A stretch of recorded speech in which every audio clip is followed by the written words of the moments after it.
Hi hello नमस्ते, स्वागत आहे तुमचं स्मार्ट सुगरण या यूट्यूब चॅनलमध्ये। आज आपण ह्या व्हिडिओमध्ये किचन टिप्स पाहणार आहोत।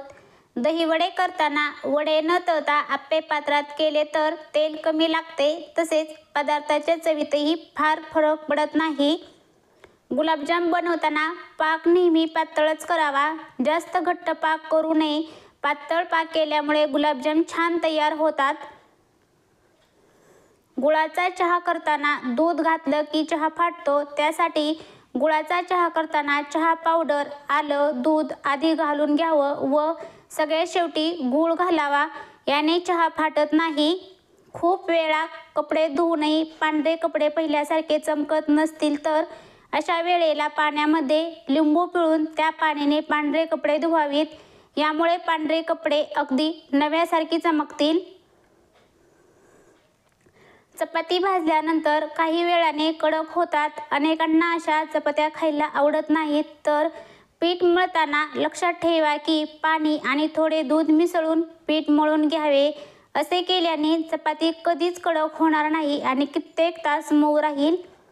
झटपट कुरकुरीत बटाटा चिप्स बनवण्यासाठी बटाटा सोलून बटाट्याचे पातळ काप करून बर्फाच्या पाण्यात थोडा वेळ ठेवा आणि नंतर तळून घ्या। अगदी कुरकुरीत चिप्स तयार होतील।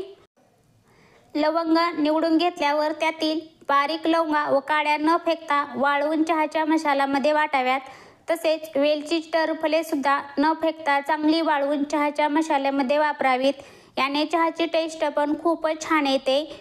जर आपण प्रोटीनसाठी नॉनव्हेज खातो, जर आपल्याला नॉनव्हेज खायचे नसेल तर आपल्यासाठी मूग एक चांगला पर्याय असू शकतो, कारण मुगामध्ये नॉनव्हेजपेक्षा जास्त प्रोटीन असते आणि ते आरोग्यासाठी पण खूपच छान असते।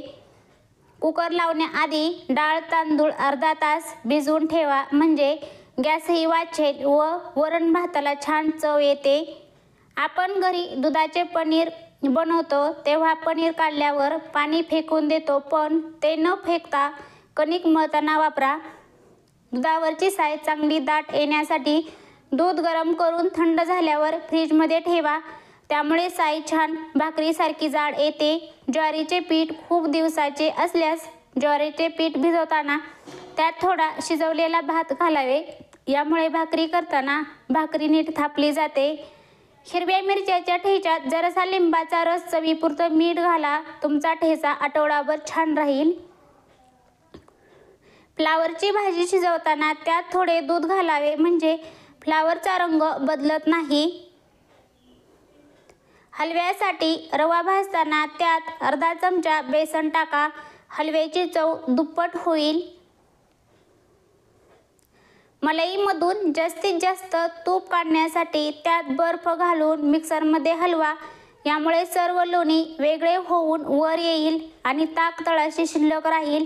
याचा वापर तुम्ही कढी किंवा रवा इडलीचे बॅटर बनवण्यासाठी वापर करू शकता। छोले भटुरे करतेवेळी थोडा उकळलेला बटाटा कुस्करून टाकावा, यामुळे भटुरे छान फुगतात आणि मऊ राहतात। भोपळ्याचा कोफ्ता किंवा हलव्यास बनवण्यासाठी भोपळा किसून झाल्यावर बाहेर पडणाऱ्या पाण्याने ते मळून घ्या, यामुळे कोफ्ते मऊ आणि चविष्ट तर होतील, शिवाय आरोग्यदायी होतील। पापड लोणची बनविताना हिंगाचा वापर करावा, यामुळे पदार्थ टिकाऊ व चविष्ट बनतो। शिरा करताना रवा भाजल्यानंतर ओल्या नारळाचा चव घालून पुन्हा भाजावा, नंतर नेहमीसारखा शिरा करावा, जास्त चवदार होतो।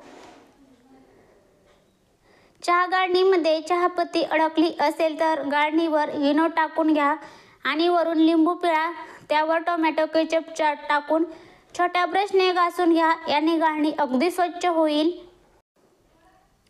तांब्याची भांडी घासण्यासाठी पितांबरी नसेल तर बेसन, हळद, मीठ आणि दही प्रत्येकी 1 चमचा घ्या आणि अर्धा लिंबू पिळून पेस्ट बनवा आणि या पेस्टने तांब्याची भांडी घासा, तांब्याची भांडी खूप छान निघतील।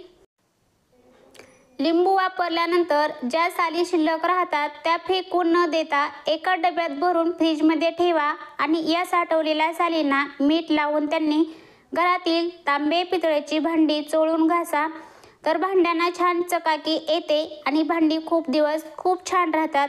अशा प्रकारे मी या व्हिडिओमध्ये खूप साऱ्या किचन टिप्स सांगितलेल्या आहेत. या किचन टिप्स तुम्हाला रोजचा स्वयंपाक बनवताना नक्कीच उपयुक्त आहेत. त्यामुळे हा व्हिडिओ तुम्हाला आवडल्यास लाईक करा, तुमच्या मित्रमैत्रिणींमध्ये शेअर करा आणि चॅनलला अजून जर सबस्क्राईब केलं नसेल तर जरूर सबस्क्राईब करा. संपूर्ण व्हिडिओ पाहिल्याबद्दल थँक्यू.